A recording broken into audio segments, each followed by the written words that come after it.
Hello friends, welcome to our another video. आज के इस वीडियो में हम एयर टिकटिंग के एक बहुत ही इंपॉर्टेंट ट्रैवल फोनेटिक्स के बारे में हम बात करने जा रहे हैं।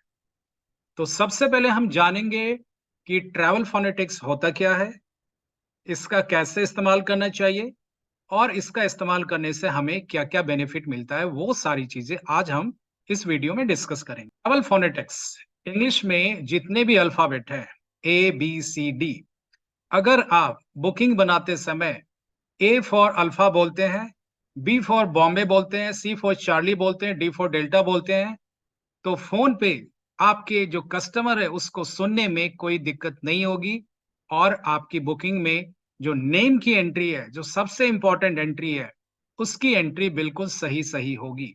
ये देखने में आया है कि जब आप फ़ोन पे बातें करते हैं, तो कई बार फ़ोन में डिस्टर्बेंस होता है, नेटवर्क का इश्यू होता है, जिसकी वजह से कस्टमर आपकी बातों को नहीं सुन पाता है और ना ही आप कस्टमर की बातों को आप सुन पाते हैं। तो ट्रैवल फोनेटिक्स का आप इस्तेमाल करके ये सारी गलतियों को आप दूर कर सकते हैं। ये तो हुआ बेनिफिट। अब हम इसका इस्तेमाल कैसे करें, वो मैं आपको बताने जा रहा हूँ। आप स्क्रीन पे देख रहे होंगे जैसे कि यहाँ पे ए फॉर अल्फा लिखा हुआ है, तो आप इसको 2 तरीके से बोल सकते हैं। पहला जो ज़्यादातर लोग बोलते हैं ए फॉर अल्फा, ये भी सही है। या आप बोल सकते ए एज़ इन अल्फा, चूँकि इसको बोलने में समय ज़्यादा लगता है, इसलिए कस्टमर इरिटेट हो जाते हैं और जितने भी ट्रैवल एक्सपर्ट हैं, वो हमेशा यही बोलते हैं, A for alpha, B for bravo, C for Charlie, D for delta, E for echo, F for foxtrot, G for golf, H for hotel, I for India, J for Juliet, K for kilo, M for Lima, M for Mike, N for November, O for Oscar, P for Papa, Q for Quebec, आप इसको queen भी बोल सकते हैं। R for Romeo, S for Sierra, T for Tango, U for Uniform, V for Victor, W for Whiskey, X for X-ray, Y for Yankee और Z for Zulu। इनका आप इस्तेमाल करें। अब ये इस्तेमाल कैसे करेंगे, वो मैं आपको बताने जा रहा हूँ। मैं आपको सलाह दूँगा कि आप इसे पेन पेपर की सहायता से आप अपनी नोटबुक में ज़रूर लिखें और इसकी थोड़ी प्रैक्टिस कर लें।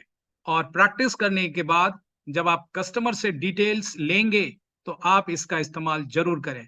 अब इसका इस्तेमाल कैसे होता है, वो मैं आपको बताने जा रहा हूँ। अगर आप पीएनआर बोलना चाहते हैं, अगर आपने एयरलाइन के कस्टमर केयर में फ़ोन किया, तो उनका सबसे पहला क्वेश्चन होता है कि tell me the PNR number. तो आपको बोलना है, जैसे आप देख रहे हैं स्क्रीन पे लिखा हुआ है, मैं पढ़ के दिखाता हूँ। आपको बोलना है H for hotel, J for Juliet, number 2, number 5, K for kilo, M for Mike. इस तरीके से आपको बोलना है। इससे क्लैरिटी हो जाएगी। अगर आप फोनेटिक्स इस्तेमाल नहीं करते हैं, तो हो सकता है कि आपसे बार-बार पूछा जाए कि पीएनआर नंबर आप फिर से बताइए, मैं आपकी आवाज़ को सुन नहीं पाया।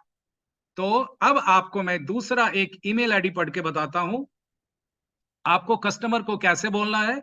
आपको बोलना है for Ashok, A as in alpha, S for sugar, H for hotel, O for Oscar, K for kilo, dot, for Rana, R for Romeo, A for alpha, N for Nancy, A for alpha, number 1, number 5, number 6, number 8 at gmail.com।